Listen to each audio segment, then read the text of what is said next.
If a board violates its duties, is its action automatically invalid? And who decides that the board has sort of broken bad? In this video, two of our experts answer that question.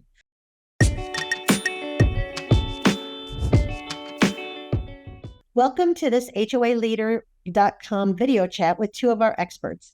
My name is Gabriella Falisco, and today I'm joined by Carolina Shear of Florida and Nancy Palomas of Minnesota. And this month we're answering an HOAleader.com's reader's question.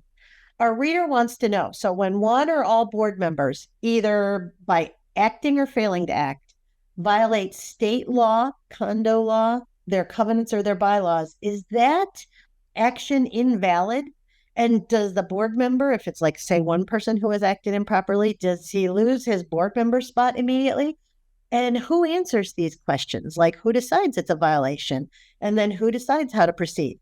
So in this video, these two HOA lawyers will walk us through whether board actions taken in violation of the law or the documents are void automatically, or whether an interested party has to push to get that determination made. So just a note, our experts are providing insights based on the laws and practices in their state. This video is intended to provide you with general guidance you can use if you need to approach an expert in your state. So, Nancy, are these actions automatically null and void? It depends, which my clients know is my favorite answer. It depends on what the act is and how egregious it is. But in general, under Minnesota law, acts that are done without authority are not necessarily invalid. And it would require a court action for the homeowners to get a determination as to whether that particular act was beyond the scope of the board or the officer's authority and what the consequences of that would be. Carolina, do you have thoughts? Generally speaking, along the same lines of what you've said here in Florida, but I'll note, we have a very robust condominium statute or association statute. So there are specific places in the statute that will say, an error will not invalidate a decision made by the board. So generally speaking, there are provisions in there that say, even if what the board did may be wrong, okay, and there's a difference between wrong and illegal or unlawful. It may be a non-compliance with the statute. It doesn't invalidate the decision of the board.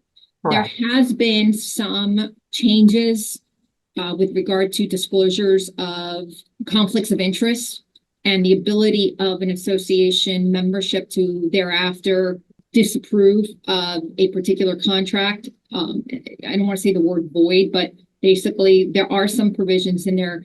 I think every single case needs to be examined on a case-by-case basis with the understanding a lot of people jump to a conclusion that say, well, it's a non-compliance with the statute. Automatically, you're doing something illegal, something, you're not going to jail necessarily for this, okay? So it might be a non-compliance with the statute. You may be subject to administrative penalties. In some cases, you may not be entitled, you may not have any recourse.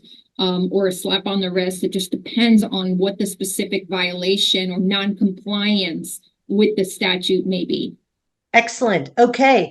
So great information, Carolina and Nancy.